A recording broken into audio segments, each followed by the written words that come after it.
Shalom, puji Tuhan kita masih diberikan kekuatan dan kesehatan dan kita bertemu kembali untuk mendengarkan firman Tuhan. Allah pencipta alam semesta, Tuhan yang kami sembah dalam nama Yesus Kristus, terima kasih untuk segala kebaikan dan kemurahan-Mu bagi kami dalam hidup kami pribadi lepas pribadi. Kami akan mendengarkan firman-Mu dan berkatilah kami saat ini. Terima kasih Tuhan Yesus, haleluya, amin. Tema firman Tuhan yang kita renungkan saat ini adalah waspada terhadap harta. Lukas pasal 12 ayat yang ke-15, demikian firman Tuhan.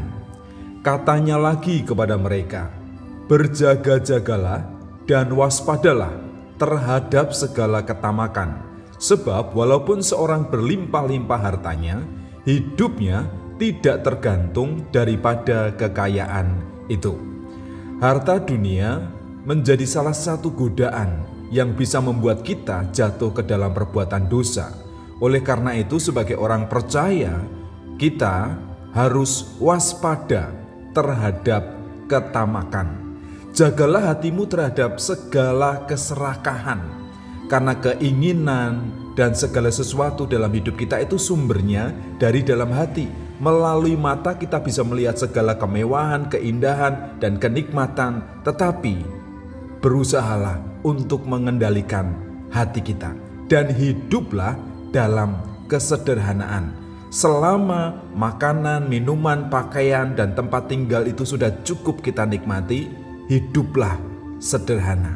Kemudian yang kedua, waspadalah terhadap harta benda. Jangan sampai kita diperbudak oleh harta benda, oleh uang. Jangan menjadi hamba uang. Uang, harta benda itu hanya media untuk kita hidup di dunia ini.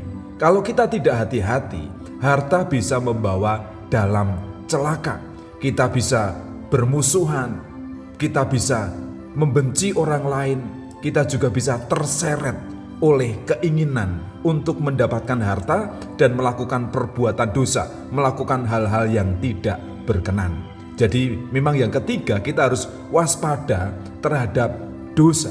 Jadi jagalah kesucian hatimu, kesucian hidupmu. Jangan menuruti keinginan daging. Kepuasan daging itu tidak akan pernah ada habisnya. Orang ketika memiliki harta, dia bisa berselingkuh, tidak setia terhadap pasangannya. Juga ketika memiliki banyak harta, dia bisa berbuat semaunya sendiri. Oleh karena itu, waspadalah terhadap perbuatan dosa, terhadap godaan harta dunia. Jadi apa yang perlu kita lakukan? Yang pertama, jagalah hatimu dari segala macam ketamakan dan keserakahan. Pergunakanlah harta, benda, uang dengan baik, kelolalah dengan baik. Itu hanya media untuk mencukupi keperluan kita sehari-hari, mencukupi kebutuhan keluarga kita. Kemudian mengucap syukurlah atas apa yang ada.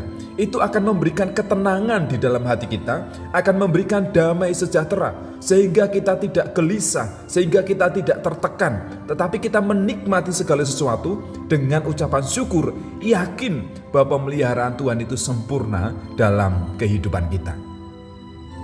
Waspadalah terhadap ketamakan, harta dunia, dan godaan kemewahan, supaya kita tidak jatuh dalam perbuatan dosa.